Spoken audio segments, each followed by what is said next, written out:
예, 어서들 오세요. 반갑습니다. 오랫동안 이렇게 성경 공부를 하지 못하다가 또 다시 돌아와서 여러분들과 함께 성경 공부를 하게 되어서 참 감사하고 반갑습니다. 제가 여러분들과 이제 한국에 집회 가기 전에 계속 이 다스리는 은사, 곧 리더의 은사죠. 이 부분을 여러분들과 함께 하다가 간 걸로 알고 있습니다. 저번에는 리더의 은사를 가진 사람들은 어떤 특징이 있는가 살펴봤다면, 오늘은 우리 리더로 곧 다스리는 은사를 가진 사람들은 어떻게 성경을 오용할 수 있나라는 부분을 함께 살펴보도록 하겠습니다. 성경 구절은 로마서 12장 8절 동일합니다. 제가 한번 봉독해 드리도록 하겠습니다. 또 권면하는 자는 권면하는 일로, 구제하는 자는 성실함으로, 지도하는 자는, 여기 이제 그 킹제임스는 지도하는 자 이렇게 나와 있고, 아마 다른 성경에는 다스리는 자 이렇게도 나와 있을 겁니다. 지도하는 자는 근면함으로, 자비를 베푸는 자는 즐거움으로 할 것이다. 이제 그러니까 여러분들과 함께 이 다스리는 은사를 하고 나면 그 다음에 자비를 베푸는 은사, 이걸 이제 긍휼의 은사라고 표현하기도 합니다. 또 이제 마지막으로 구제의 은사까지 하면 이제 모든 은사가 끝이 날 겁니다. 구제하는 자, 그 다음에 긍휼을 베푸는 자. 성도들 중에 이제 구제나, 그러니까 긍휼함이 있으니까 구제를 베풀겠죠. 이런 사람들은 어떤 특징이 있고 또 뭘 조심해야 하는지까지 하면 아마 여러분들이 교회 안에 다양한 많은 사람들을 봐왔을 텐데, 이 사람들은 이 사람은 내가 전에 봤던 이 사람은 이런 성향의 사람이고 전에 봤던 이런 성향의 사람이구나. 그 사람들은 늘 뭔가 일을 할 때마다 서로 간에 충돌이 일어났는데 왜 그런가? 그래서 그렇구나 하고 여러분들이 많이 이해가 되게 될 것이고, 앞으로도 이제 우리가 이 교회 생활을 하면서 또 예레미야 눈물 안에서도 다양한 사람들을 만나게 될 텐데, 상대방을 이해하는데 굉장히 큰 도움이 될 거라고 생각을 합니다. 그저 은사, 그러니까 사람들이 그냥 병 고치고 귀신이 떠나가고 기적이 일어나고 자꾸 그런 쪽으로만 생각하는데, 우리 각자가 가지고 있는 모든 재능들은 하나님이 주신 것입니다. 그것은 선천적으로 부여되어 있을 수도 있고 후천적으로 하나님께서 주실 수도 있죠. 선천적으로 태어나면서부터 병을 쫓아내고 병을 고치고 기적을 행하고 귀신을 쫓아내고 이런 건 없잖아요. 그 후천적으로 하나님께서 필요해서 주신 것 아니겠습니까? 그러나 각자가 하나님께서 타고난 게 있습니다. 그것도 하나님이 주신 겁니다. 그러니까 각 사람들이 자기가 나름대로 어떤 재능들이 있단 말이죠. 그 재능들은 그것도 엄밀히 분류를 하면 하나님께서 그가 태어나면서부터 준 거예요. 어떤 사람은 살면서 주신 것도 있지만 어떤 사람은 선천적으로 준 것도 있단 말이죠. 자, 그런 차원에서 보면 리더 이런 사람들도 보면 우리 학교 다니면서 보면은 특별하게 어떤 리더적 성향을 가지고 있는 친구들이 있듯이 말이죠.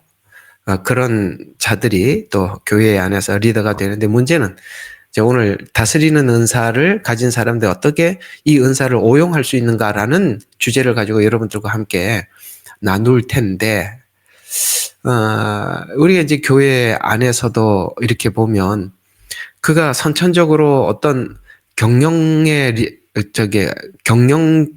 어떤 머리가 있어요. 그러니까 그걸 머리가 있다고 표현하면 좀 금방 이해가 가시겠죠. 누구보다 이렇게 경영에 탁월해. 뭔가 이렇게 보면은 그런 것들을 빨리빨리 계산하기도 하고 빨리 처리하기도 하고 굉장히 효과적으로 뭔가를 이렇게 잘 다스리는 사람들이 있습니다. 그거 참 귀한 것이긴 하지만 오늘은 그런 사람들이 그것이 교회 안에서도 어떻게 풀어져야 되느냐. 그 재능이, 그런 경영하는, 리더하는 그 리더십이 세상 마인드와 교회 마인드가 절대 같아서는 안 된다는 것입니다. 교회는 교회가 하고자 하는 목적이 있기 때문에 거기에 맞춰서 우리가 교회를 경영하고 다스리고 리더를 해야지, 만약에 그렇게 하지 않으면 그 리더 때문에 교회가 상당히 풍파를 겪을 수도 있고 문제가 생길 수도 있다는 것이죠. 그 부분을 오늘 여러분들과 함께 나눠보려고 하는 것입니다. 그래서 총 8가지 문제점을 올려놨는데 다 할 수 있을지는 모르겠습니다. 다 못하면 또 다음 주에 하면 되고요. 한번 보도록 하겠습니다. 자, 다스리는 은사를 가진 사람들은 그들이 어떻게 그들의 은사를 오용할 수 있는가라는 것이 주제입니다. 자, 교회 운영은 세상의 운영과 다릅니다. 세상의 경영은 이익을 목적으로 하죠. 그러니까 이익을 목적으로 하니까 이 이익을 창출해낼 수 있는 인재를 등용해서 그 인재들을 필요한 곳에다 세워놓고 이익을 창출해 나갑니다. 이게 이제 일반적으로 사람들이 가지고 있는 경영적 마인드, 재능이죠. 그러나 이게 교회가 하는 목적은 영혼 구원이지 않습니까? 이익을 창출하는 게 아니라 영혼 구원이 목적이니까 이게 이제 교회를 운영을 할 때는 세상에 경영하는 방법을 가지고 오면 이제 크게 문제가 되는 것이죠. 여러분들이 다니시면서 그런 담임 목사님을 어쨌든 리더니까 부목사는 리더는 아니니까 담임 목사님들 중에 굉장히 경영적 마인드를 가지고 있는 분들이 가끔 꽤 있어요. 잘하죠. 뭐 굉장히 숫자에도 빠르고 경영도 빠르고 아주 뭐 그런 행정력이 탁월하신 분들이 있습니다. 이제 그로 인해서 교회가 어떤 부분에서는 플러스가 되기도 하지만 그로 인해서 참 많은 문제를 야기하기도 합니다. 아마 여러분들이 그런 것을 보셨던 경험이 있는지 없는지는 전 잘 모르겠습니다만 그런 일들이 교회 안에는 있거든요. 그걸 이제 가까이 볼 수 있는 사람들이 교회 안에 있죠. 누굴까요? 부목사입니다. 가장 가까이 봅니다. 이게 이제 참 부목사라는 시간이 이게 보통 일이 아니에요. 내가 어떤 담임 목사님을 보느냐에 따라서 누구는 저렇게 목회를 하면 안 되는구나라고 이렇게 부정적으로만 자꾸 보게 됩니다. 근데 문제는 그렇게 보신 분들이 나중에 결국 담임 목회를 할 때 위기 상황이 오면 옛날에 그 좀 부정한 방법으로 일을 처리해 나갔던 그 담임 목사님이 일을 처리했던 방식이 생각이 난단 말이에요. 그러니까 그런 생각이 나니까 어떻게 하느냐면은 또 그런 방법으로 일을 해결해요. 왜? 본 게 그거니까. 참 그게 문제예요. 그래서 부목사가 되었을 때 어떤 담임 목사님을 섬기면서 배웠는가가 정말 중요합니다. 그런 차원에서 이 부목사님 한 분을 잘 이렇게 하나님의 종으로 잘 만들어 놓으면 앞으로 그에 따르는 많은 영혼들이 큰 혜택을 볼 텐데 그 부목사님이 어떤 담임 목사님을 모시고 배웠는가에 따라서 나중에 그의 어떤 목회에 지대한 영향을 끼칠 수가 있다는 차원에서 우리 특별히 이게 담임 목사, 오늘 여기 리더잖아요. 리더들은 참 조심해야 되는 것입니다. 어쨌든 그렇습니다. 그래서 가장 가까이 보고 있는 이 부목사 혹은 전도사나 행정을 이렇게 행정을 보는 사람들이 있지 않습니까?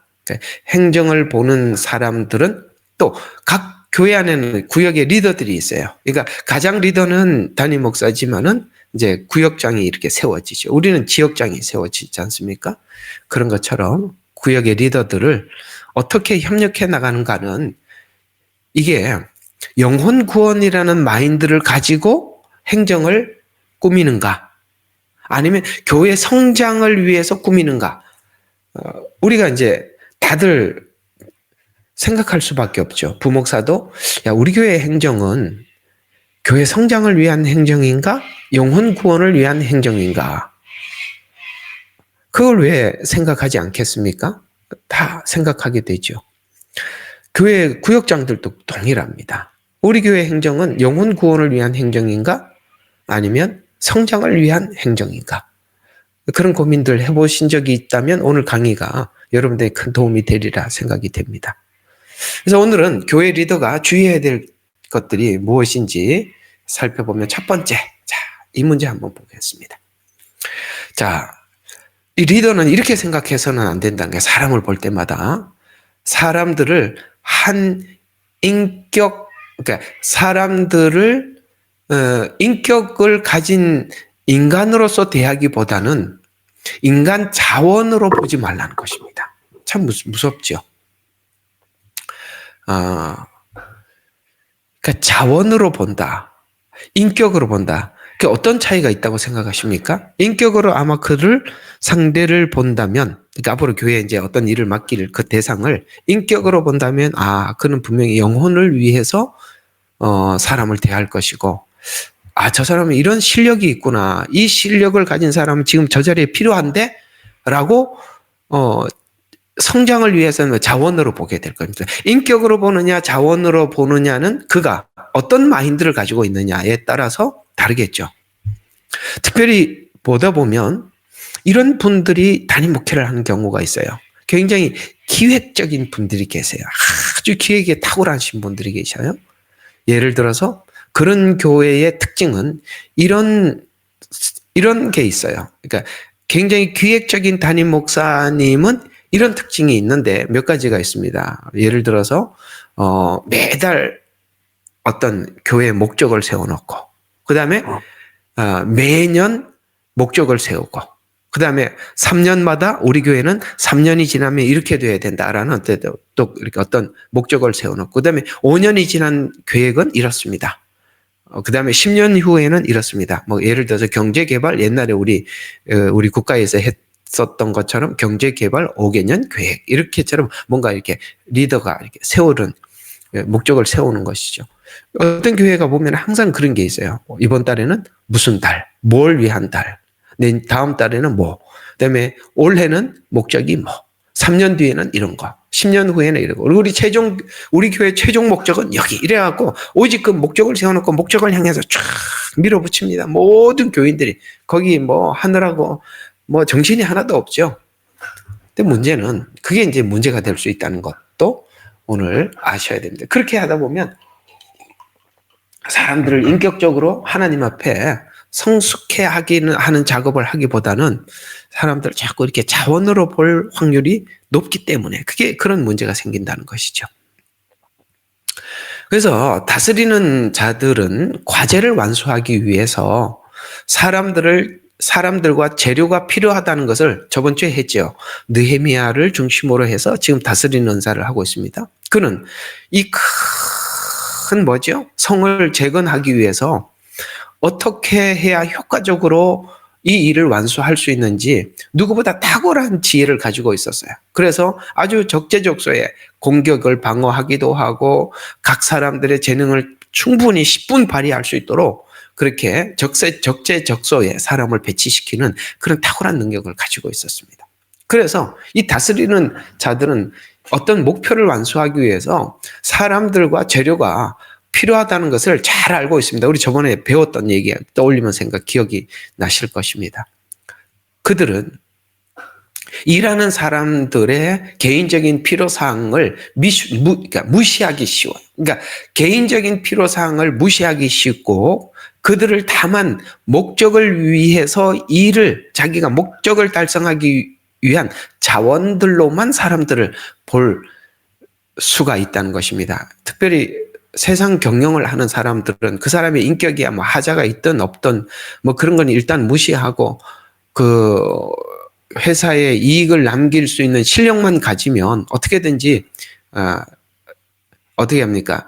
해서 불러와서 거기에 일을 시키고 맡기려고 하죠. 바로 이런 부분들이 교회 안에서도 세상이 추구하고 있는 그런 마인드, 그런 경영 방식이 들어오는 순간부터 이건 교회는 문제가 된다는 것입니다. 그 문제가 오늘 여러분들과 함께 첫 번째로 나누어야 될 문제거든요. 그래서 사람을 자원으로만 여기게 되면 성과 중심적인 시각을 가지게 되고 리더십의 은사를 가진 이들은 종종 목적 달성과 성과를 최우선으로 생각할 확률이 있는, 이걸 정말 잘 조절하지 않으면 보이기는 하는데 누구를 어떻게 써야 되는 거 알아. 그게 보이기는 하는데 그저 목적만을 위해서 가다가 보면 몰라요. 교회는 커지고 또 교회는 성장하고 눈에 보일 만큼 중형 교회가 되고 대형 교회가 되고 뭐 그렇게 될 수는 있겠죠. 그러나 우리가 지금 그렇게 성장했던, 다 그런 건 아닙니다만, 그렇게 목적지향적인 교회로 출발을 해서 대형 교회가 되었다 하더라도 성경이 말하고 있는 교회의 역할을 잘 감당하지 못하는 교회들 우리가 사실 눈으로 보고 있습니다. 들어가 보면 이 마인드 자체가 너무나도 경영적인 마인드라 이게 막 과연 교회인가? 라는 생각이 들죠. 사실 여기에서 성도들이 잘 모르는 이런 것들이 있어요. 전도사님들이나 부목사님들이 어디 가도 좀 실력 있는 사람들 모으고 좀 하자가 있고 좀 부족해 보이는 사람들은 그냥 내보내고 거기에서 상처를 받게 되고 그저 실력 있는 사람 이렇게 위주로 가다 보니까 사실 참 문제를 많이 가지게 되는 것입니다. 그러나 이 교회가 이런 경영 마인드로 교회를 운영하는 순간 교회가 목적하고 있는 영혼 구원과는 점점 거리가 멀어질 수 있다는 것에 대해서 우리는 굉장히 심사숙고해야 될 필요가 있지요. 그래서 어떤 일을 추진함에 있어서 효과성과 결과물에만 강조하다 보면 그 일을 함께하는 사람의 인격 혹은 그 사람의 감정을 무시하기 쉬운데, 그러면 상대가 아무리 좋은 자원이라 하더라도 관계 파괴로 인해서 둘의 관계는 굉장히 안 좋아진단 말이에요. 그러니까 부목사님들 중에서 참 이게 교회 가서 이걸 한번 해보세요. 성도들은 목회자를 좋아할 수 있어요. 왜냐하면 성도는 담임 목사인데 중요한 사람이거든요. 누구보다 중요하죠. 부목사보다 중요하고 그럴 수 있습니다. 대부분 좀 그렇습니다. 어쨌든 오늘 여러분 이제 얘기 들어봐요. 근데요, 이걸 아셔야 돼요.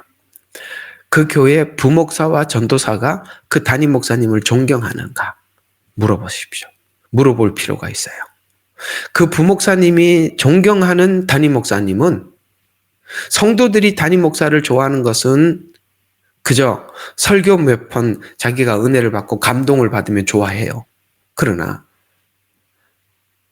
부목사에게는 성도들에게 보이지 말아야 될 것을 많이 노출을 해야 돼요.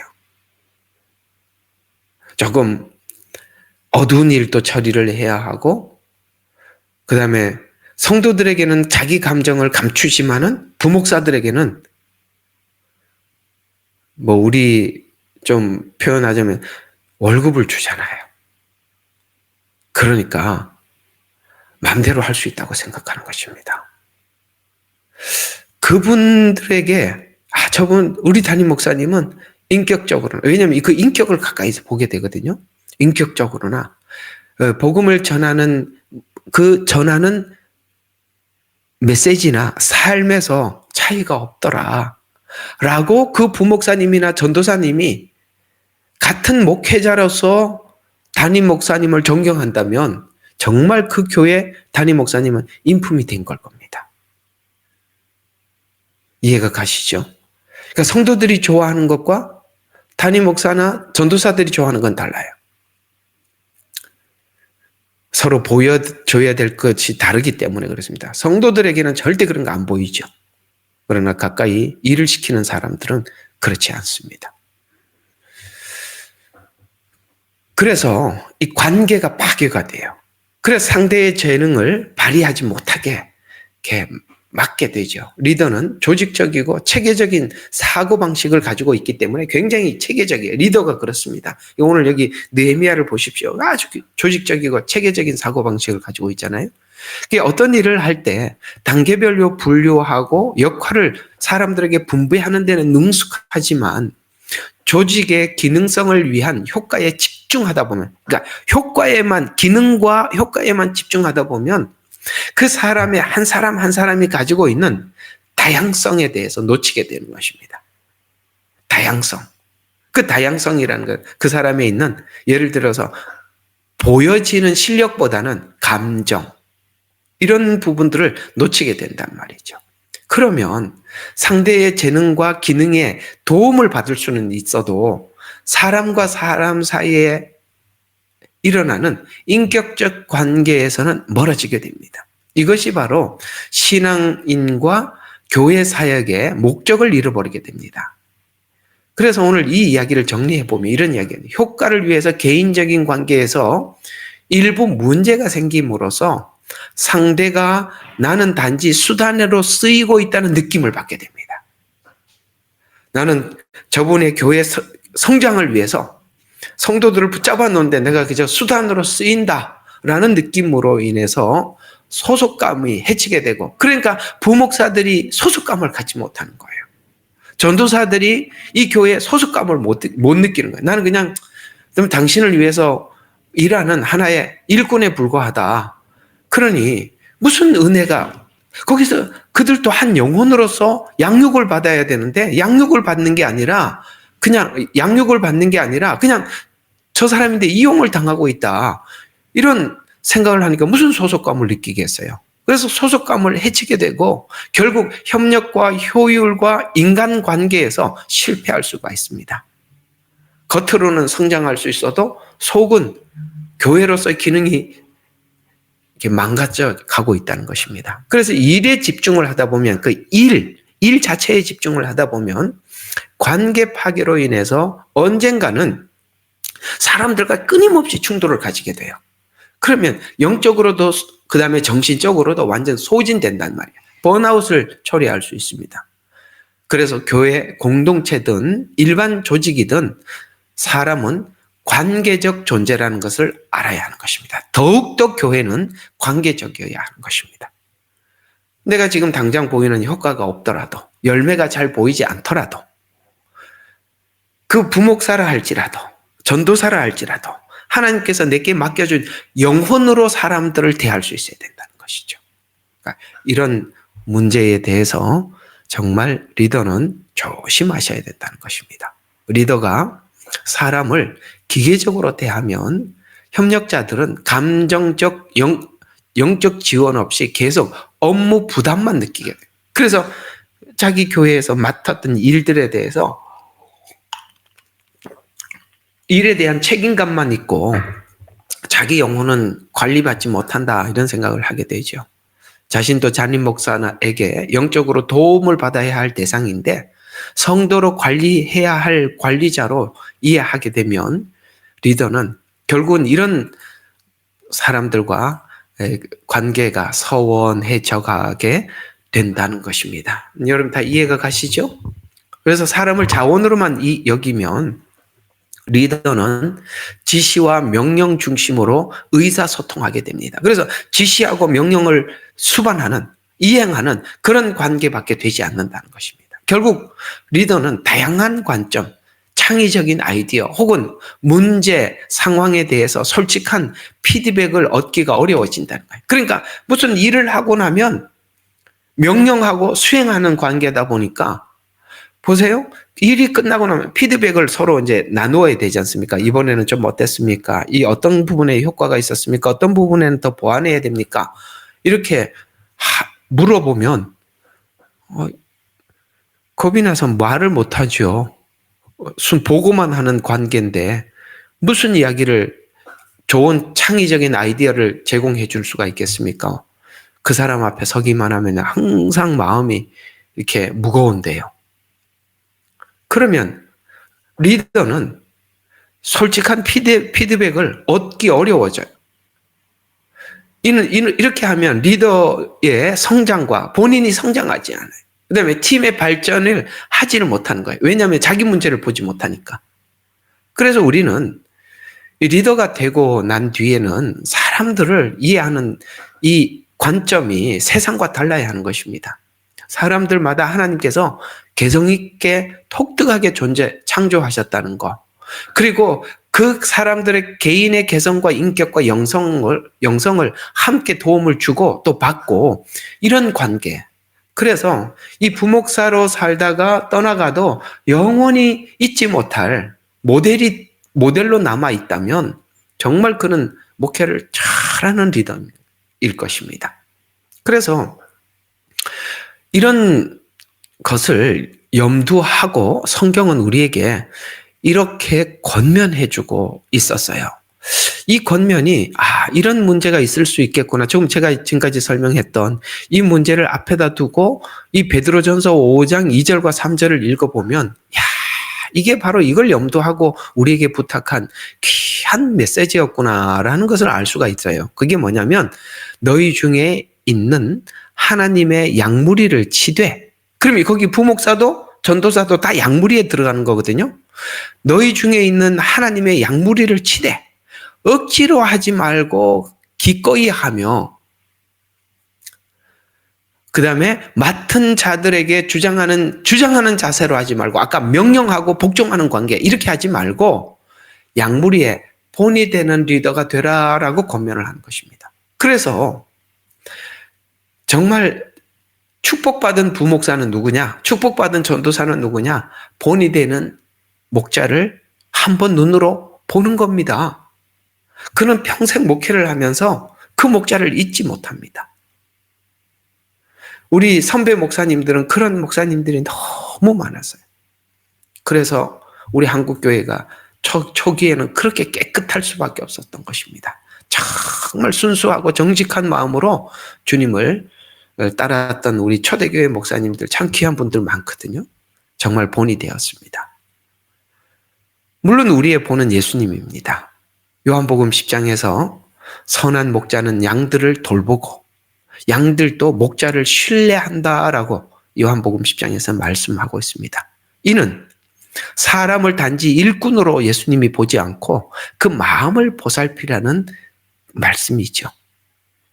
예수님께 배워보면 예수님은 어떤 리더였냐? 마가복음 10장 42절과 45절에 보면 나는 섬기는 자도로 너희 가운데 있느니라 이렇게 말씀하셔서 예수님은 분명히 명령하고 명령에 복종하라고 사람들을 강요한 목자가 아니라 본이 되어 주었던, 섬겨 주었던 리더십으로 우리 가운데 찾아오셔서 그렇게 일평생을 사셨습니다.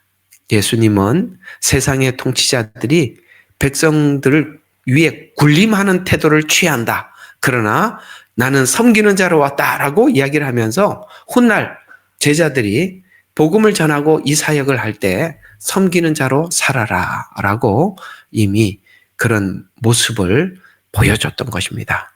바로 예수님의 섬기는 모습을 보았던 제자들은 그대로 살았던 것처럼 그렇게 섬기는 모습으로 살았던 담임 목사를 본 부목사들은 훗날 담임 목회를 할 때도 그렇게 살아간다는 것입니다. 그래서 지도자는 섬김의 자세를 통해서 공동체를 세워나가야 하고 사람들을 통해서 본인만의 목적이나 욕구를 실현하는 자세를 정말 돌아봐요. 혹시나 내가 나를 위해서 이렇게 하고 있지 않는가? 내 유익을 위해서 이렇게 살고 있지 않는가? 여러분 자신을 위해서 또 여러분 가까이서 우리를 보고 있는 사람들을 위해서 늘 자기에게 자문자답을 할 필요가 있다는 것이죠. 그러면 우리는 어떻게 건강한 지도력을 발휘할 수 있을까요? 개개인의 필요에 대한 관심을 가져주고 공유와 소통을 하는 것입니다.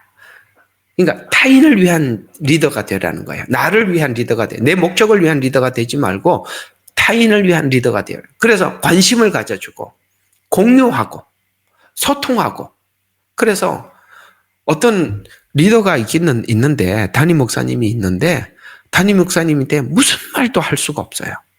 그러면 이게 벌써 이게 좋은 관계가 아닌 거예요. 소통할 수 있어야 되는 것입니다. 여러분들도 저한테 묻고 싶은 거 알고 싶으면 소통하십시오. 열어놓겠습니다. 그게 관계죠. 그래서 단순히 업무 상황만 파악하려 하지 말고 영적인 문제, 정서적인 상태까지 포괄적으로 바라보는 리더들은 그런 노력이 필요한 것입니다. 피드백을 나누고 아이디어를 제안하고 서로 이렇게 나눌 수 있는, 그리고 책임감을 갖도록 돕는 것입니다. 더 나아가서 칭찬과 격려를 해줄 수 있는 넉넉한 아량을 가진 리더, 참 귀하지 않습니까? 자, 두 번째 문제가 이런 문제가 있습니다. 개인적인 야망을 이루는데 사람들을 사용하는 것에 의해 리더가요, 눈에 보이는 거만 이렇게 하면 성공하다, 이렇게 하면 성공한다, 그런 게 눈에 확 그러니까 보이는 게 문제라 이 말이야. 안 보이면 가자 기도하면서 하나님 어떻게 하면 좋습니까 하고 하나님이 열어주시는데 한 반짝 가늘 텐데 너무 이렇게 머리가 팽팽 잘 돌아. 그러니까 눈에 보여. 이렇게 하면 된다는 게 눈에 확 보이는 거예요. 그게 보이는 게 좋을 수도 있지만은 이걸요, 오늘 여기 문제점들을 보완해 놓지 않으면 이게 전부 다, 예, 교회는 교회로서의 특징이 있고, 교회는 교회로서의 어떤 저게 세상과 다른 색깔이 있는 거예요. 그러니까 그게 정말 문제라는 거예요. 세상의 경영 같으면 뭐 해도 괜찮습니다. 그러나 교회는 그렇지 않다는 거죠. 그래서 이렇게 하면 된다는 눈에 보이는 어떤 야망들을 이루는데 사람들을 사용하는 것에 의해서 우리가 이 부분에 대해 좀 경계해야 된다는 것이죠. 다스리는 자들이 단체의 목적을 이루기 위해서 그들의 임의로 사람들이나 돈과 재료를 사용한 권리를 가지게 될 때, 왜냐하면 모든 결정권자가 되잖아요. 권리를 생기게 될 때 이 재료들을 개인적인 목적이나 혹은 야망을 이루기 위해서 사용하기가 정말 쉽다는 것입니다. 그러니까 결정권자가 되면, 최종 결정권자가 되면 여러분 그때가 참 위험한 순간일 수 있습니다. 그래서 자신의 야망으로 인해서 교만해질 가능성이 높아요. 자기 실력을 지나치게 믿어서 그 실력이 야망이 된다. 야망이란 자기가 성취하고 싶은 목적이가 되지 않습니까? 이런 것처럼. 자, 이런 상황은 어떤 상황을 예시할 수 있을까요? 이런 상황일 수 있습니다. 자신이 결정권자가 되고 나면 조직보다는 자신의 명예와 성과를 위해서 재정과 사람을 낭비할 수 있어요. 나를 위해서 재정도 낭비하고 사람도 그냥 쓰는 거예요. 그래서 작은 성과가 쌓여서 성공 경험이 늘어날수록, 내가 성공했던 경험이 늘어날수록 자신도 모르게, 이게 정말 무서운 거거든요. 교만해지게 되는 거예요. 이상하게 사람들이 성공을 하면 교만해지거든요. 해보니까 되니까 자기 방법을 쓰는 거예요. 그래서 해본 사람이 자꾸 그렇게 교만해져 가는 거예요. 그래서 저는 그렇게 생각해요. 여러분, 뭔가를 여러분이 기획해서 여러분 인생 속에서 여러분이 뭔가를 기획을 했는데 안 되는 일이 많았던 게 하나님이 우리를 보호하는 방식이었을 수 있다는 생각이 저는 많이 듭니다. 잘 풀려졌더라면 엉엉 울면서 지금까지 하나님 앞에 매달리고 있지 않을 겁니다. 하나님께서 나 같은 사람을 이렇게 썼다고 간증하러 다니고 있겠지. 그래서 간증을 하러 가더라도 나 같은 간증을 들으려면 적은 인원이 모여서는 안 된다. 많이 모여야 된다. 그래서 어떤 사람은 간증하러 다니는데 몇 명 모였냐 물어보고 인원수가 차지 않으면 안 간다 그러더라고요. 나 같은 간증을 누구나 들을 수 있는 건 아니라는, 이 교만의 극치를 달리고 있는 거 아니겠습니까? 그게 무서운 거예요. 사람은요, 되면 꼭 교만해져요. 그걸 다스리는 게 그렇게 어려운 거예요. 여러분, 40세 때 모세가 교만해졌어요. 그래서 그는 왕자 교육을 받아요. 그 당시에 왕궁 교육이란 세상 사람들이 받을 수 없는 특수교육 중에 특수교육을 받은 거예요. 왕이 되는 교육을 받았잖아요. 그러니 자기는 리더로서 손색이 없다고 생각했던 것입니다.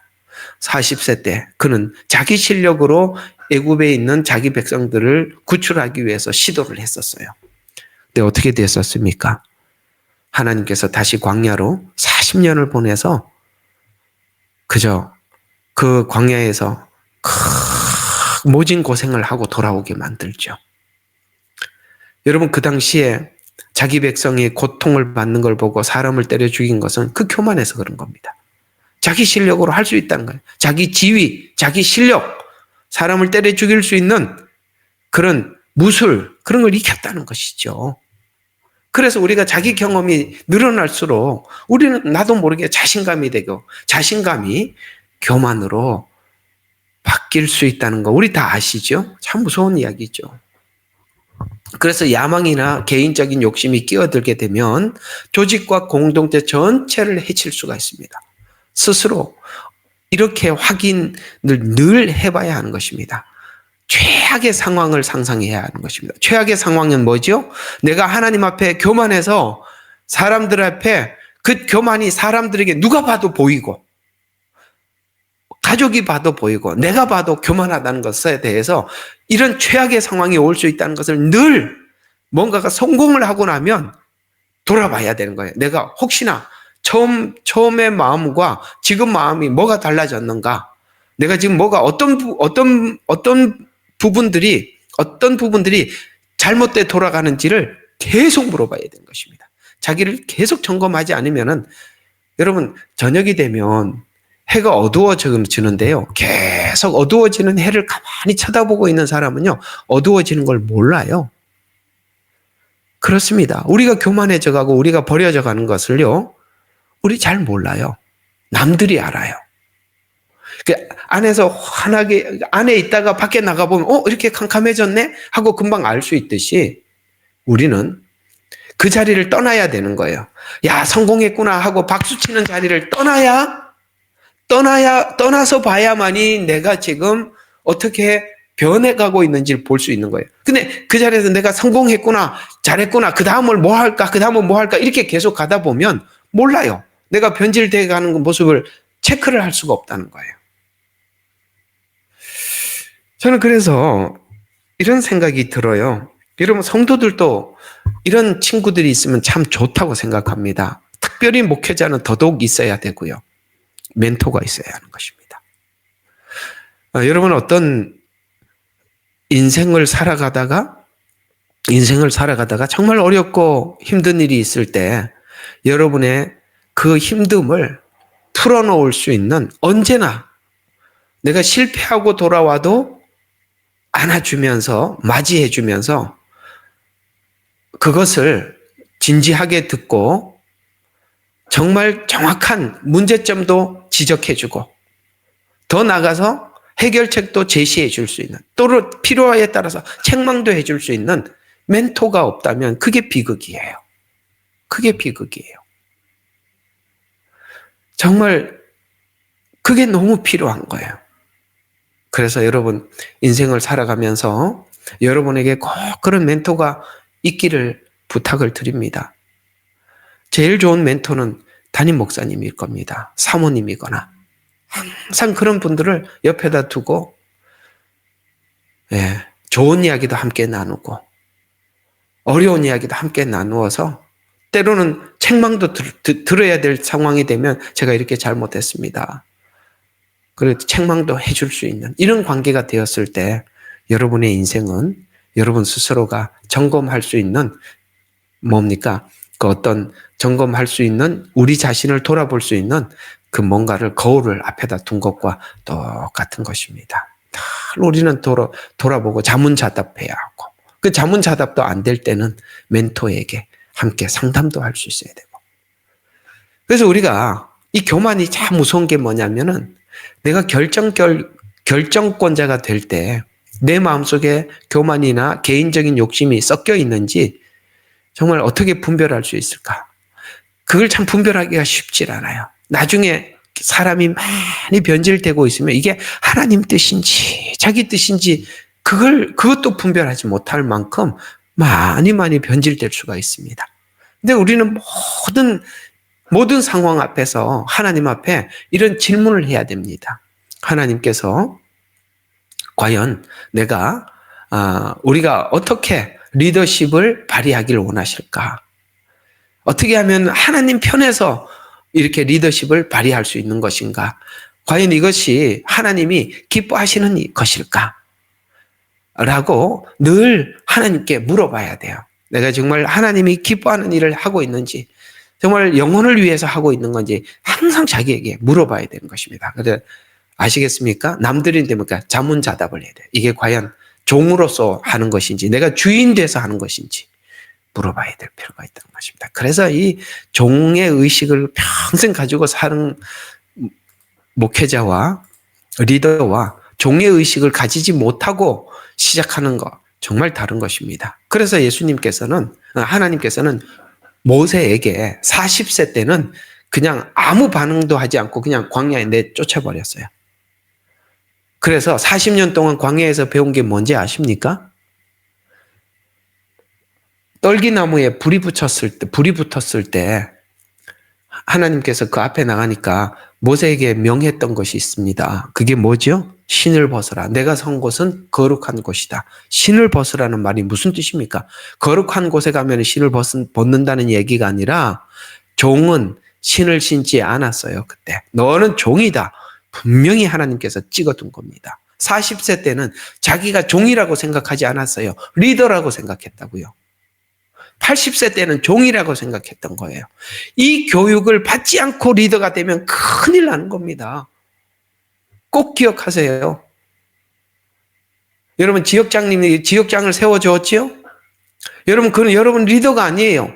섬기라고 세운 종이라 이 말이에요. 그런 정신 없이 시작하면은 그 안에 지역 안에 엄청난 분란이 일어나는 겁니다.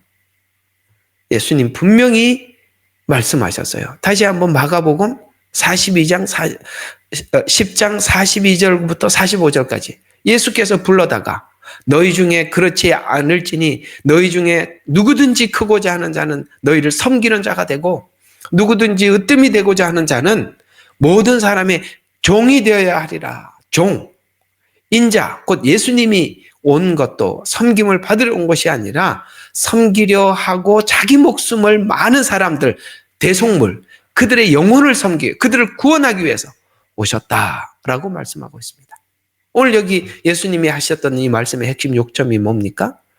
예수님의 말씀하시는 섬김의 리더십, 세상적 리더십은 권력을 갖는 것이다. 아까 예수님이 하신 말이 세상의 리더십은 권력을, 사람을 다스리는 권한이다.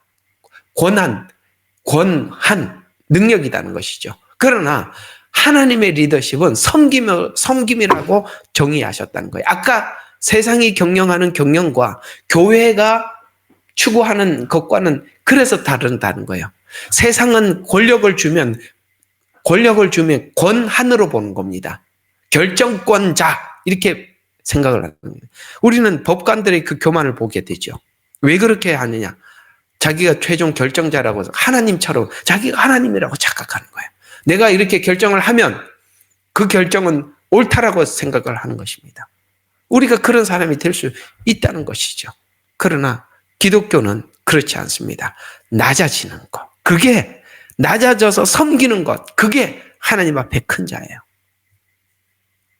여러분이 무슨 일을 맡았더라도 맡긴 만큼 내가 종이구나.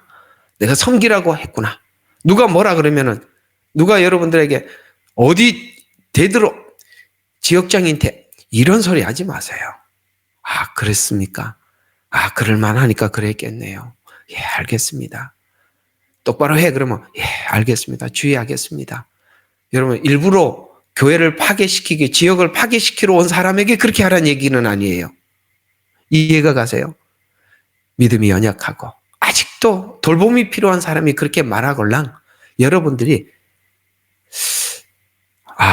이 말이 단어가 고급적인 말이 생각이 안 나는데 경상도 말로 쑥구리가 들어가라면 쑥구리란 말입니다. 이거 참 이게 듣다가 가끔씩 재미있게 웃기도 하면서도 들어야 되겠죠. 그 경상도 가면 쑥구리라는 얘기를 해요. 쑥이란 말입니다. 고개를. 섬김의 리더십. 우리가 질 수 있어야 되고 낮아질 수 있어야 되는 것입니다. 그래서 리더는 직분을 맡았을 때 가장 먼저 체크해야 할 것은 내가 무엇을 위해서, 누구를 위해 섬기는가. 이것이 직분을 맡아서 무엇을 위해, 수원 지역을 위해서, 누구를 위해서, 그 영혼들을 위해서. 아시겠어요? 영혼들을 위해서 섬기라고 주신 직분이구나. 이 부분에 대해서 성경은 잘 지적해 주고 있습니다. 오늘 리더 섬김 이런 관점에서 보니까 이런 말씀들이 새롭게 눈에 보일 것입니다. 빌립보서 2장 3절과 4절에 보면 우리 리더들에게 이런 부탁을 하고 있습니다. 일에라든지 다툼이나 허영으로 하지 말고 뭐예요? 경쟁적으로 한다는 거예요.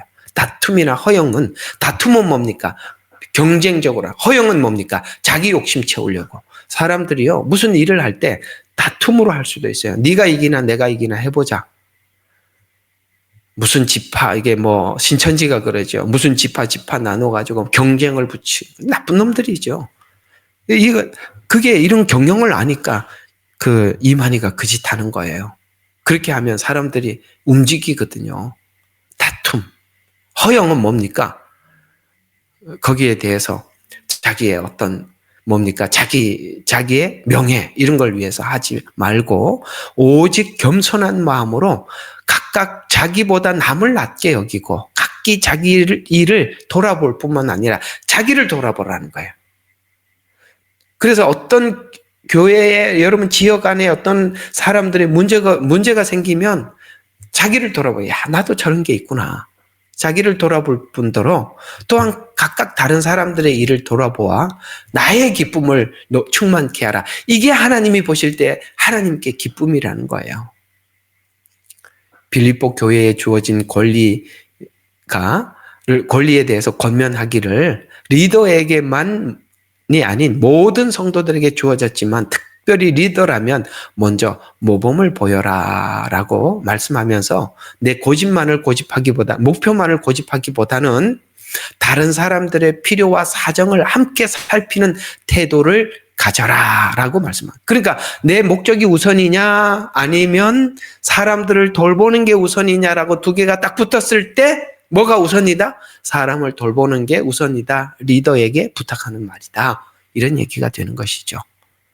또 이런 권면에 대해서 베드로 전서에서도 이런 권면이 있어요. 베드로 전서 5장 2절과 3절에 보면 너희 중에 하나님의 양무리, 이건 뭡니까? 교회 공동체를 이야기하는 것입니다. 양무리를 치게 하되 억지로 하지 말고 자원하름으로 하며 더러운 이득을 위해서 하지 말고, 더러운 이득은 뭡니까? 성공을 목적으로 자기 명예를 위해서, 이런 게 다 더러운 이득이죠. 그러니까 더러운 이득을 위하여 하지 말고 기꺼이 하며 하나님께서 부탁하신 일들에 대해서 기꺼이 해라. 제일 좋은 거는 자원함으로 하는 것이 가장 좋고, 만약에 자원이 안 되거나 부탁을 하거나 기꺼이 해라. 여러분, 지역장을 세우면 자원함으로 하는 거 제일 좋은 일이에요. 그러나 부탁을 하면 아멘하고 기꺼이 하라는 거예요. 그러나 맡은 자들에게 주장하는 자세로 하지 마라. 내가 리더니까 이렇게 해, 저렇게 해, 이렇게 주장하는 자세로 하지 말고 양무리의 본이 되라. 이거 왜 베드로가 이런 말을 하죠? 예수님께 봤단 말이죠. 예수님께서 본을 보였더니 사도인 베드로가 그렇게 살았고 우리에게 똑같이 부탁하는 거예요. 이 섬기는 리더십이 예수님으로부터 출발을 해서 오늘 우리 모두에게 똑같이 흘러. 우리에게 어떤 일을 맡겨주시더라도 오늘 예수님의 리더십이 우리의 삶 속에 그대로 발휘되는 것입니다. 이게 기독교에서 말하고 있는 리더예요. 그래서 교회를 돌보는 리더십에 대한 가장 구체적인 가르침은 억지나 이득이나 주장이 아닌 자원함, 기쁨이 본이됨을 강조하고 있습니다. 내가 맡은 역할, 예를 들어서 교회 담임 혹은 팀장, 지역장, 정말 이 공동체를 위한 섬김인지 아니면 개인적인 영달이나 욕심을 채우는 것인지에 대해서 점검해봐라.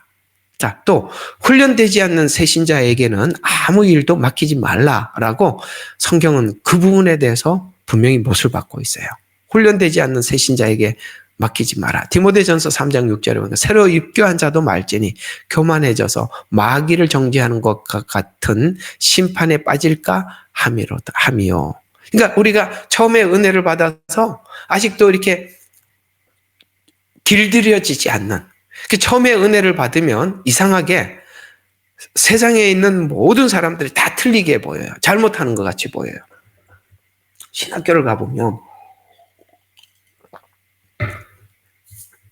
저희가 이제 한국에서도 신학교 강의를 다녀보면 저는 1학년, 2학년, 3학년, 4학년 강의를 다 다녔었어요. 참 감사한 일이죠. 1, 2, 3, 4학년을 다 골고루 접할 수 있는 기회를 하나님 제게 주셨어요. 제일 교만한 게 누군가 하고 보면 1학년입니다. 4학년이 교만할 것 같죠. 4학년은 기가 죽어서 아무것도 못해요. 1학년이요. 은혜를 받고 신학교 왔잖아요. 그래서 내가 이 기독교계에 틀린 거를 영웅이 돼서 다 바로잡겠다고 그 사람들이 그냥 수북이 앉아 있습니다. 진짜 뭐 돌격대예요. 눈이 막 살아 있습니다. 그리고 틀린 것만 지적합니다. 이게 잘못됐고 저게 잘못됐고 비판력만 아주 탁월합니다. 4학년이 되면 평신도로 졸업하는 겁니다. 1학년 때 부흥사로 들어왔다가 2학년이 되면 목사가 되고 3학년이 되면 전도사가 되고 4학년이 되면 평신도가 돼서 졸업을 하는 겁니다. 그래, 새로 입교한 자도 말지니 이해가 가십니까? 훈련이 안 된 비판력만 탁월하고 감정적으로만 그러니까 충만해져 있지 자기를 절제하는 능력이 없어요. 여러분 차가 잘 가는 엔진이 제일 좋은 엔진을 붙여놨는데 여러분 브레이크가 없으면 그 차는 저주받은 차죠. 엔진보다 더 중요한 것이 브레이크예요. 왜요? 서지 못하는 차 무슨 소용이 있겠습니까?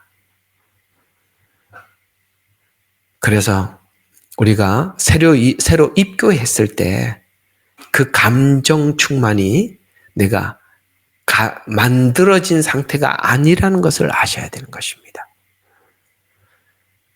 교만해질 수 있기 때문에 조심해라 라고 말씀하고 있습니다.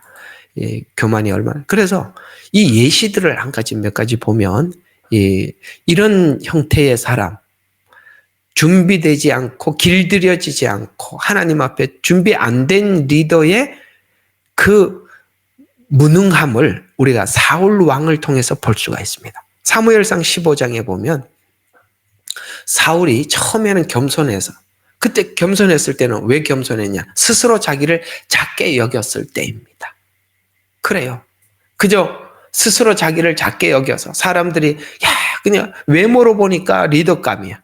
그래서 불러서 어떻게 합니까? 왕으로 세웠어요. 그때 내가 무슨 왕이 되겠습니까? 이렇게 스스로를 작게 여겼던 사울이 점점 이게 훈련이 안 된 사람에게 명예와 감투와 권력을 주고 나니까 어떻게 됩니까? 하나님 앞에서 명하신 것을 불완전하게 순종하고 자기 영광을 구하면서 살아가더라는 거예요.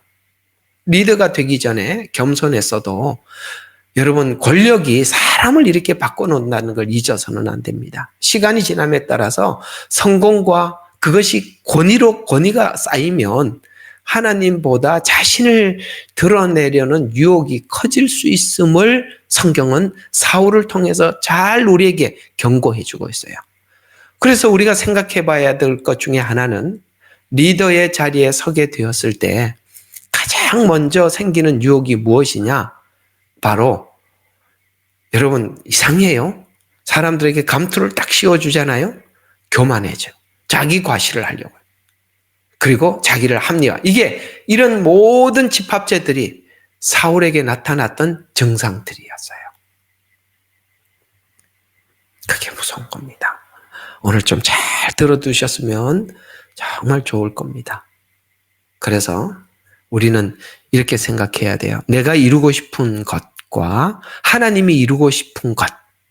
내가 이루고 싶은 것이라면 개인적인 야망이겠죠. 하나님이 이루고 싶은 것은 교회 공동체가 하나님 안에서 성숙해 가는 것입니다. 그걸 구분할 수 있어야 됩니다.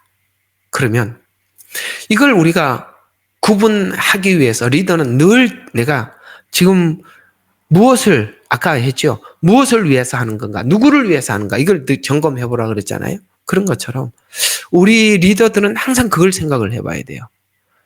사람들을 그러니까 조직의 재원들, 예를 들어서 사람, 돈, 재료들 이런 것을 사용하게 될 때 본인이 알잖아요. 이걸 하나님을 위해서 쓰는 건지 자기를 위해서 쓰는지 본인은 알죠. 알게 돼 있어요. 그건 모른다는 건 말이 안 되는 거예요. 알게 돼 있습니다. 그래서 우리가 돈을 한 푼을 쓰더라도 정말 정말 심사숙고해야 돼요. 하나님, 내가 이 돈, 이게 나를 위해서 쓰는 겁니까?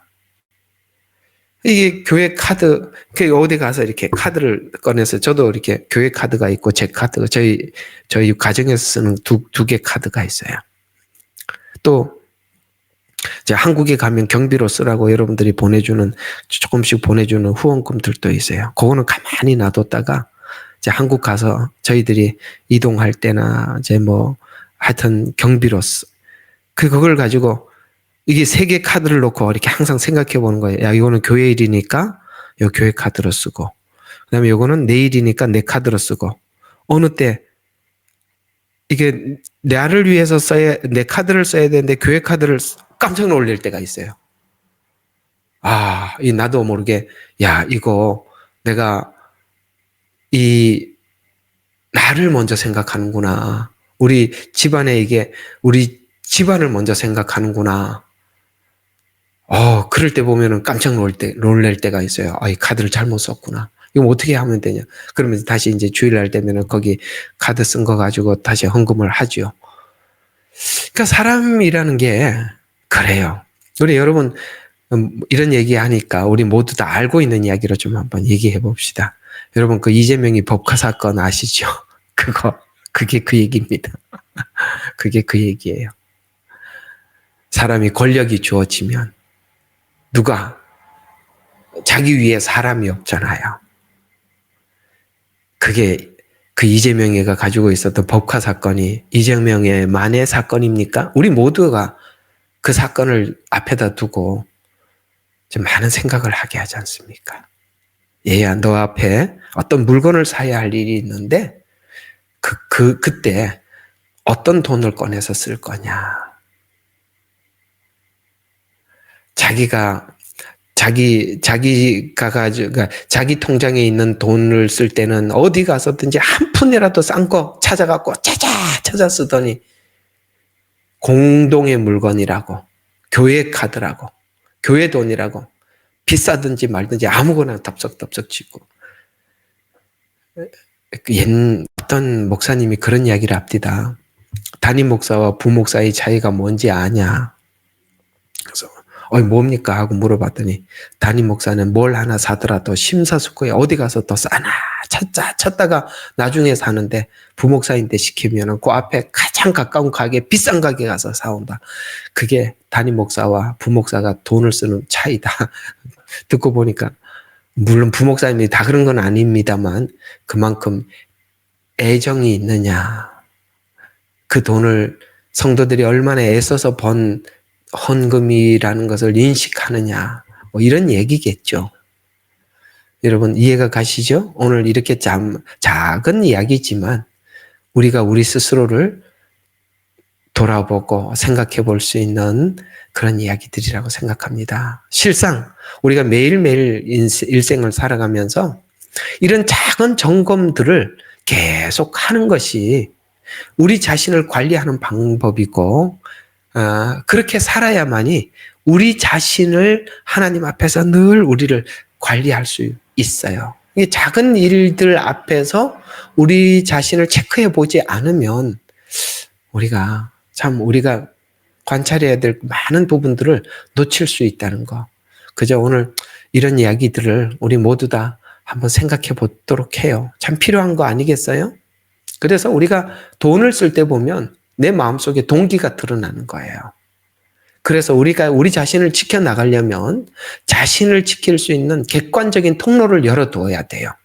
그래서 재정보고도 자주 하고, 그 재정보고 중에 혹여나 이거 나를 위해서 쓴 게 있지 않나 하고 돌아보기도 하고, 그래서 우리가 객관적인 통로를 열어두기 위해서는 자주 재정보고도 하기도 하면서 어떤 기준을 정해서 투명하도록, 공정하도록 자꾸 자기 자신을 관리해 나가야 하는 것입니다. 자, 그 다음에 세 번째로 더 충성스럽게 보이는 사람들에 대해서 편애할 수 있다는 것입니다. 그러니까 부목사도 있고 전도사님도 있고 여러 사람들이 있어요. 근데 그 중에 이렇게 보면은 다 똑같지는 않잖아요. 그러니까 더 충성스럽게 하는 사람들에 대해서 편애하는 그런 것이 우리에게 있을 수 있어요. 그래서 다스리는 자들이 유일하게 가장 중요하게 여기는 이 것이 누가 내가 요구하는 일에 충성을 하느냐라는 이 충성심에 대한 관찰입니다. 그래서 그들은 작업이 잘 수행되기 위해서 믿을 만한 사람을 어디에서 찾을 수 있는지를 알기를 원합니다. 그래서 누가 믿을 수 있는 사람인가라고 살피다 보면 누가 더 충성하는가에 대해서 관심을 가지게 돼요. 그들은 그들을 위해서 개인들과 어떻게 조화롭게 될 수 있는지 알기를 원해. 그래서 동시에 그들은 공정하고 공평하게 합니다. 편애 없이 충성심을 평가할 수 있는 것이 다스리는 사람들에게 특별히 요구되는 점인데, 근데 문제는 이렇게 더 충성스럽게 하는 사람들을 편애하다 보면 어떤 문제가 생기느냐면, 조직이나 공동체를 리더하는 사람들은 일을 맡길 만한 충성된 일꾼을 찾고자 하는 마음을 가지고, 그러다 보면 충성도만을 과도하게 강조하다 보면 특정 사람을 편애하게 되고 편애로 인해서 그러니까 공정성을 잃어버릴 수가 있다는 거예요. 편애는 항상 공정성을 잃게 만들어요. 성경에 보면 여러분, 야곱이 편애를 했잖아요. 요셉을. 그래서 그 공정성을 잃게 되고 그 편애로 인해서 형제들이 요셉을 미워하게 되었습니다. 그러니까 이게 리더가 누군가를 편애하게 될 때, 그것이 모든 사람들에게 노출이 되었을 때 이게 큰 문제가 생기는 거예요. 그러니까 여러분들이 지역을 관리하면서도 정말 조심해야 되는 부분이 그거예요. 보면은 뭔 이야기를 해도 긍정을 해주고 하는 분들이 있어요. 그분에게 고맙다는 표현과 칭찬은 둘이 따로 하란 말이에요. 모든 사람들이 보는 앞에 하지 말라는 거예요. 이해가 가세요? 여러분들 중에서도 그런 분들이 왜 없겠어요? 그러나 그걸 공개적으로 자꾸 하면은 사람을 얻는 게 아니라 잃어버릴 수가 있어요.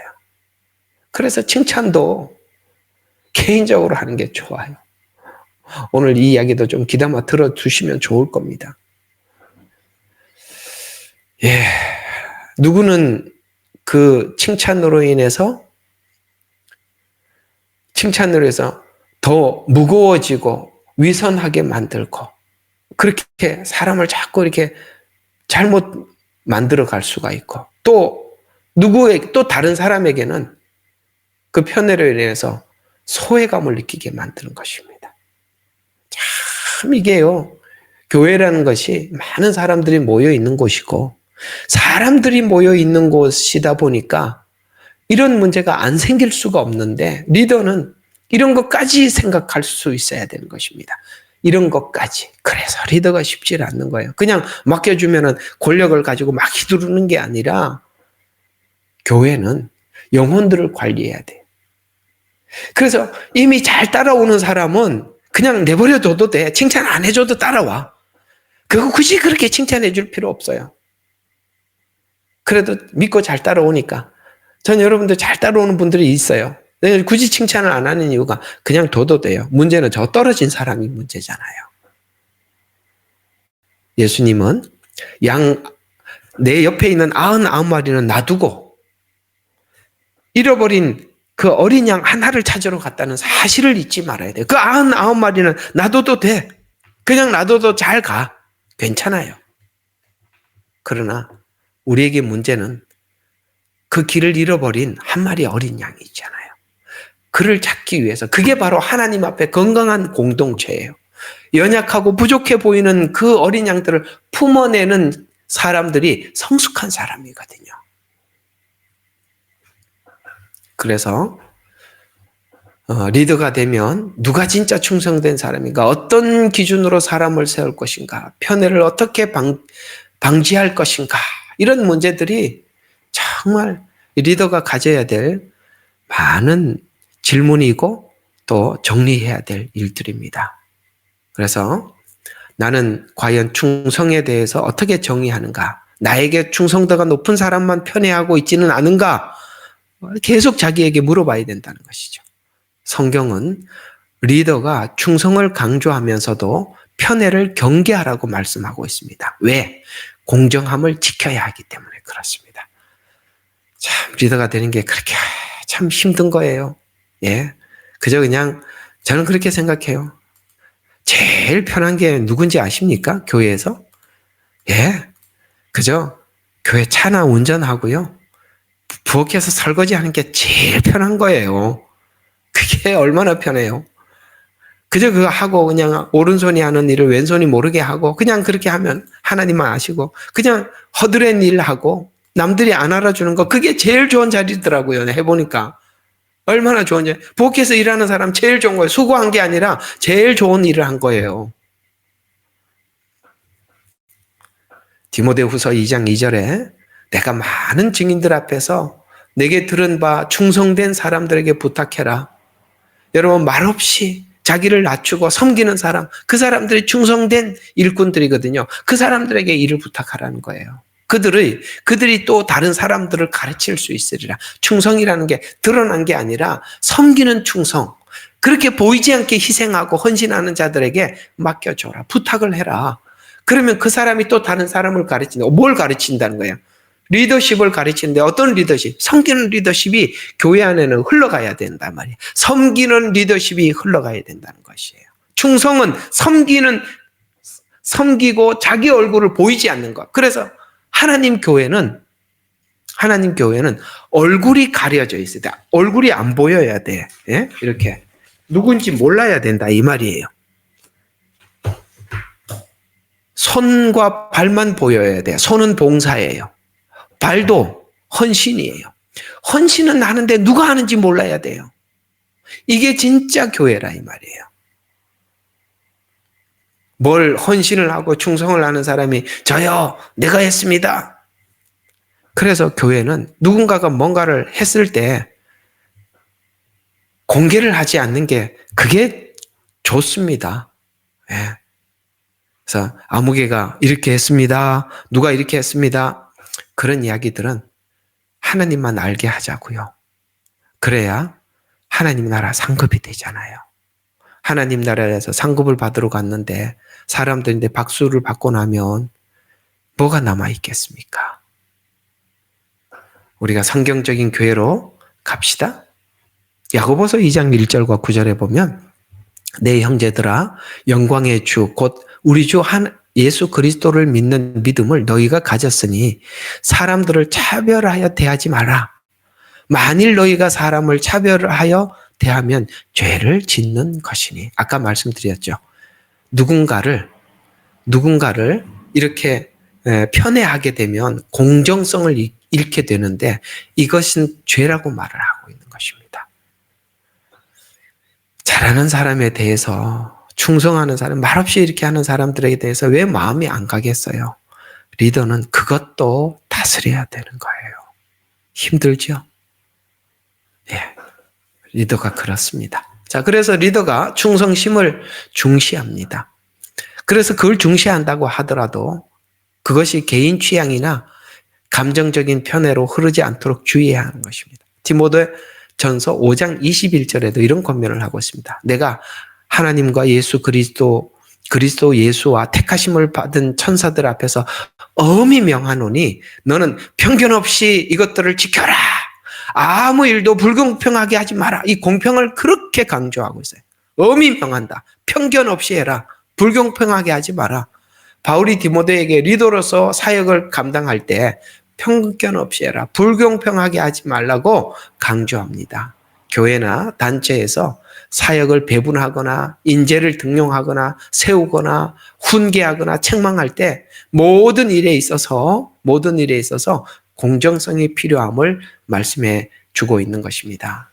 그래서 하나님 나라 사역에서 신뢰할 만한 사람들을 세우는 것은 중요합니다. 이때 말하는 충성이란 단순히 상사에게 잘 보이려고 하는 행동이 아니라 공동체에 헌신하고 사명의 책임을 지는 태도를 의미하는데 오늘 성경은 끊임없이 편애에 조심해라 라고 말씀하고 있다는 것 기억하시기 바랍니다. 자, 이제 세 번째 마무리를 하는 것으로 오늘 이야기를 좀 마치도록 하겠습니다. 자, 마무리를 하면 이런 겁니다.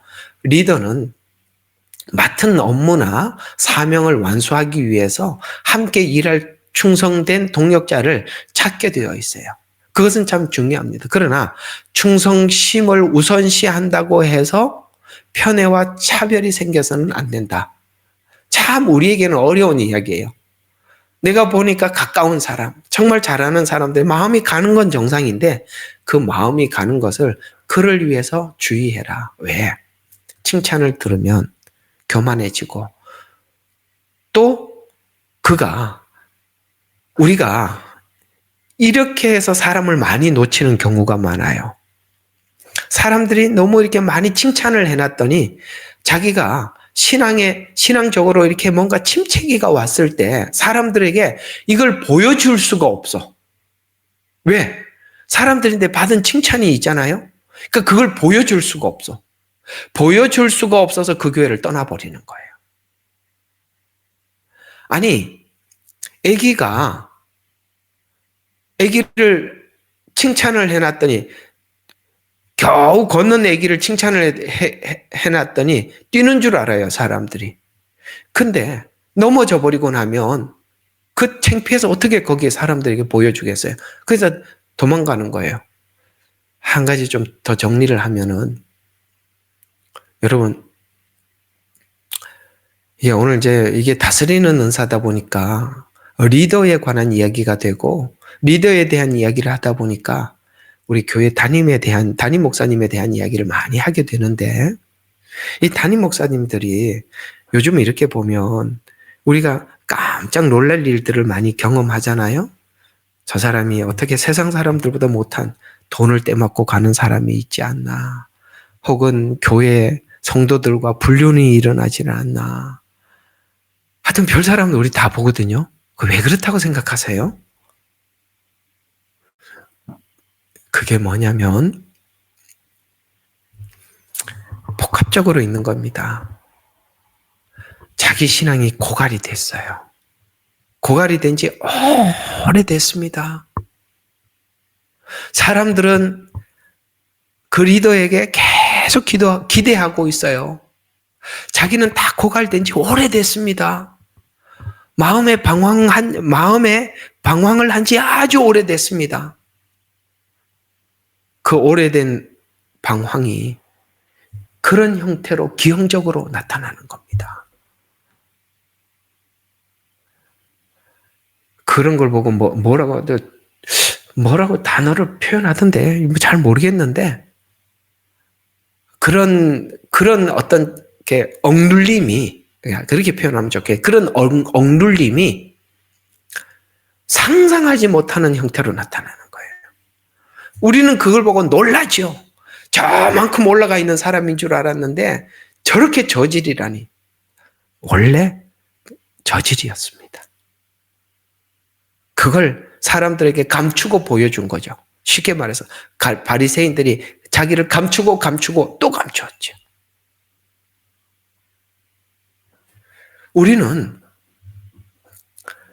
저 높이 있다고 보여졌던 사람이 어느 날 기적이 차고 나타나는 모습을 볼 수 있는 준비가 되어 있어야 돼요.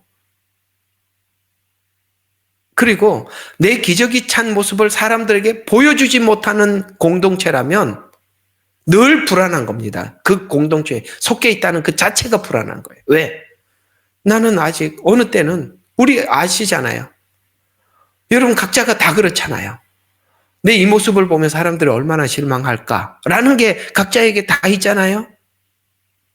그걸 우리가 용납할 수 있어야죠. 오늘 하나님 앞에 성숙한 리더십은 베드로가 그렇게 가까이 따라다니는데 저주하고 도망갔던 것을 예수님은 받아줬어요. 상대방이 어떤 모습으로 내 앞에 나타날지 몰라요. 그걸 받아줘야 되는데 우리는 자꾸 내가 그러잖아요. 우리가 가지고 있는 이런 나쁜 기준들. 나는 그걸 못 봐. 난 내가 그걸 보는 순간 너하고 이별이야. 이게 여러분의 평생의 사람들의 관계를 갈라놓을걸요. 그 꼴도 봐야지요. 여러분 여러분 자녀들을 키우는 자식들은 그 꼴을 보면서 왜 남들은 그 꼴을 하면 안 된다고 생각하십니까? 그래서 여러분들은 사람들과 계속 헤어지는 거예요. 누구도 만날 수 없어요. 왜? 사단은 항상 그 꼴을 보이게 만드는 어떤 동기를 만들어서 여러분들 그 꼴을 보일걸요? 그러면은 못 보죠. 저에게도 아무 기대도 하지 마세요. 저도 오늘날 여러분들 기적이 차고 나타날 수 있어요. 언제나 사람은 연약하다. 그럴 수 있다. 그런 걸 항상 마음에 가지고 사셔야 돼요. 여러분 자신도 그럴 수 있고 우리는 그 모습 그대로를 주님이 받아주셨듯이 우리도 상대의 그 모습 그대로를 받아줄 수 있는 여유로움이 항상 우리 마음속에 준비하고 사셔야 되는 것입니다. 어때요? 오늘 내용 도움이 되셨습니까? 정말 도움이 되셨으면 좋겠어요. 우리가 여유로워야 하고 넉넉해야 합니다. 그런 마음으로 산다면 이 공동체가 튼튼할 겁니다. 우리가 서로를 받아줄 수 있어야 하는 것입니다. 그런 넉넉한 공동체가 되어서 또 다음 주에 나머지 이 리더들의 문제점 한 번 더 여러분들과 함께 나누면서 이어가도록 하겠습니다. 어때요? 은사 많이 도움되시죠? 예, 도움 많이 되실 겁니다. 여러분 이렇게 함께 해주신 분들 감사하고 우리 아까 시작하기 전에 우리 김 집사님이 여기다가 좀 좋아요 좀 눌러달라고 그렇게 딱 부탁을 했는데 5명밖에 안 눌렀네요. 나가면서 좀 많이 누르세요. 이런 것 좀 보고 순종하라고요. 기도하고 마치겠습니다. 기도합시다. 하나님 고맙습니다. 오늘 이 리더들이 가지고 있는 문제점들에 대해서 살펴보면 참 그렇네요. 우리 똑같은 사람이네요. 다를 바가 없습니다. 아버지 하나님, 우리가 양복을 입고 드레스를 입고 나타나지만 어느 날 아기처럼 기저귀를 차고 나타날 수도 있음을 항상 염두하게 도와주십시오. 그래서 우리가 성경이 우리에게 부탁하신 대로 너희는 그들을 받으라라고 말씀하신 것처럼 우리가 다 받게 해 주십시오. 우리 안에서 그런 모습을 보일 수 없다면 우리는 다 위선자들이 모인 공간일 것입니다.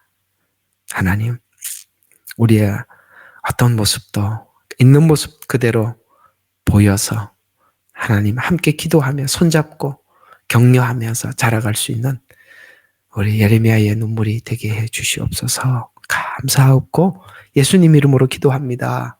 아멘.